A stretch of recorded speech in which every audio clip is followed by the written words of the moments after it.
Assalamualaikum warahmatullahi wabarakatuh. Halo semuanya, sebelumnya perkenalkan nama saya Sofi Sani, selaku mahasiswi dari Program Studi Pendidikan Masyarakat Angkatan 22. Pada video kali ini kita akan membahas mengenai model proses riset aksi komunitas pendidikan masyarakat. Saya harap pembahasan kali ini dapat memberikan wawasan baru dan juga ide-ide kreatif untuk memperkuat inisiatif kita dalam riset aksi. Mari sama-sama kita simak video pembahasannya. Nah, baik, yang pertama ini ada pemahaman terkait dengan model proses riset aksi.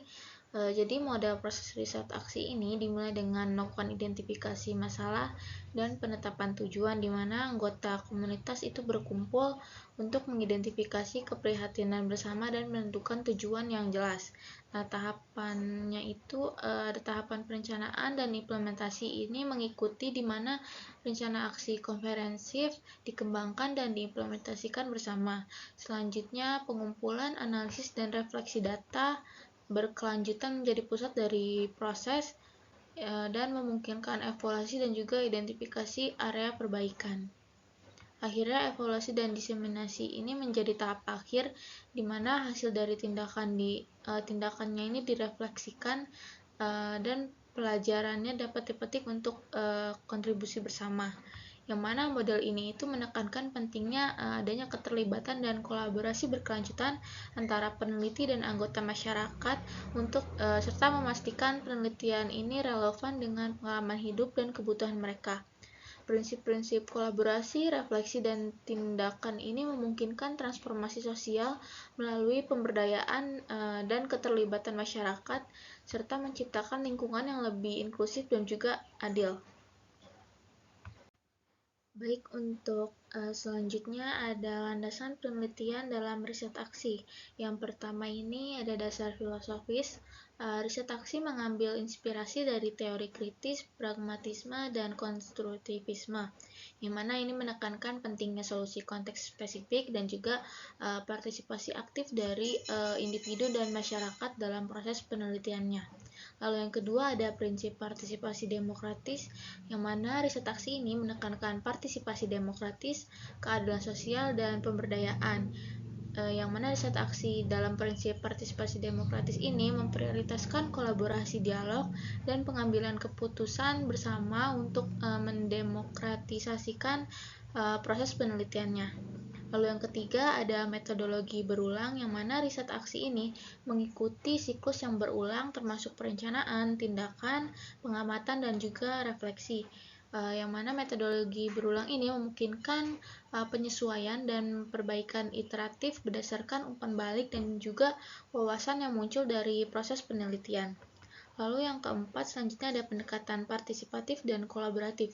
Nah, yang dalam praktiknya riset aksi ini melibatkan para peneliti secara aktif dengan anggota masyarakat, pendidik, dan pemangku kepentingan lain, yang mana ini itu menghargai dan memanfaatkan keahlian serta perspektif mereka untuk menumbuhkan pengetahuan bersama dan juga investasi dalam proses penelitian. Dan yang terakhir ada tujuan dan manfaat. Riset aksi ini bertujuan untuk mendorong perubahan sosial yang bermakna dan juga berkelanjutan. Nah, dengan memahami dan merangkul prinsip teori serta metodologi riset aksi, peneliti dapat menavigasi kompleksitas penyelidikan berbasis masyarakat dengan keyakinan dan tujuan yang jelas. Nah, apabila kita sudah memahami dan menerapkan landasan penelitian ini, peneliti ini dapat mencapai pemahaman yang lebih dalam tentang riset aksi dan potensinya untuk mendorong perubahan yang berarti dalam masyarakat. Untuk selanjutnya itu ada metode kualitatif dalam riset aksi, yang mana yang pertama ini ada peran penting metode kualitatif.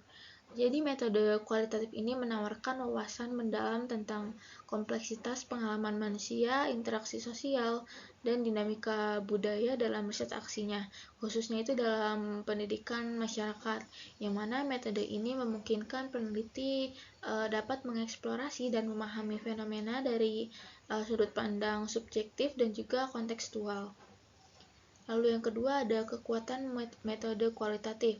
Metode kualitatif ini menekankan pada eksplorasi makna, interpretasi, dan perspektif subjektif. Tekniknya itu seperti wawancara, kelompok fokus, observasi, dan juga analisis dokumen yang memungkinkan peneliti untuk dapat lebih mendalam pada realitas hidup masyarakat, serta mengungkap dinamika tersembunyi dan menghasilkan pemahaman yang kontekstual serta bermakna sosial. Lalu yang ketiga ini ada kerangka teoritis, yang mana metode kualitatif ini menggunakan kerangka teoritis seperti fenomenologi, etnografi, dan grounded theory untuk memberikan pendekatan yang berharga dalam penelitiannya. Lalu yang terakhir ada praktik penelitian, yang mana praktik penelitian ini metode kualitatif menawarkan fleksibilitas dan kemampuan beradaptasi yang memungkinkan penelitinya untuk dapat menggunakan kombinasi metode, teknik, dan sumber data untuk melakukan triangulasi temuan, yang mana ini itu dapat meningkatkan validitas dan reliabilitas interpretasi penelitian. Baik, untuk selanjutnya ada pendekatan metode campuran dalam riset aksi. Metode campuran dalam riset aksi ini merupakan pendekatan yang menggabungkan keunggulan dari metode kualitatif dan kuantitatif untuk menyediakan pemahaman yang lebih komprehensif terhadap fenomena kompleks, khususnya dalam konteks pendidikan masyarakat. Nah, yang pertama ini ada kualitatif dan kuantitatif. Maksudnya ini metode kualitatif itu contohnya seperti wawancara, pengamatan yang memungkinkan penelitinya ini dapat memahami fenomena dari sudut pandang manusia.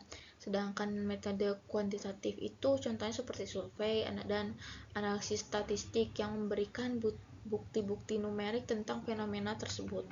Lalu yang kedua ada keuntungan. Keuntungannya ini integrasi metode kualitatif dan kuantitatif itu dapat meningkatkan validitas dan reliabilitas temuan yang memungkinkan peneliti untuk mengkompensasi keterbatasan satu metode dengan kekuatan yang lain. Nah, yang ketiga ada proses penelitiannya. Penelitian metode campuran ini melibatkan pengumpulan data menggunakan kombinasi metode kualitatif dan kuantitatif, analisis data terpisah, dan integrasi data untuk menghasilkan interpretasi yang terpadu. Dan yang terakhir ada pertimbangan etis. Peneliti harus mematuhi pedoman etika termasuk kerahasiaan peserta, manajemen data, dan informed consent, serta melaporkan penelitian secara transparan. Untuk selanjutnya yaitu ada metode riset aksi partisipatif atau PAR, yang mana PAR ini menawarkan kerangka metodologis transformatif untuk pendidikan masyarakat dengan fokus pada kolaborasi, pemberdayaan, dan juga perubahan sosial yang dengan memusatkan suara dan pengalaman anggota masyarakatnya. PAR ini memungkinkan masyarakat untuk terlibat secara aktif dalam proses penelitian, mengartikulasikan kebutuhan dan prioritas mereka, serta mendorong tindakan kolektif untuk mengatasi ketidakadilan sistemik. Lalu ada salah satu fitur unik dalam PAR yaitu penekanannya ini pada praktik dengan siklus refleksi dan tindakan yang mendorong perubahan sosial. Melalui dialog dan kolaborasi berkelanjutan, peneliti dan anggota masyarakat bersama-sama menghasilkan pengetahuan, merefleksikan dinamika kekuasaan dan ketidaksetaraan, serta mengembangkan strategi untuk tindakan transformatif. Baik, sekian presentasi dari saya. Mohon maaf apabila ada kesalahan kata maupun perbuatan. Semoga apa yang saya sampaikan ini dapat berguna untuk kita semua. Sekian, terima kasih. Wassalamualaikum warahmatullahi wabarakatuh.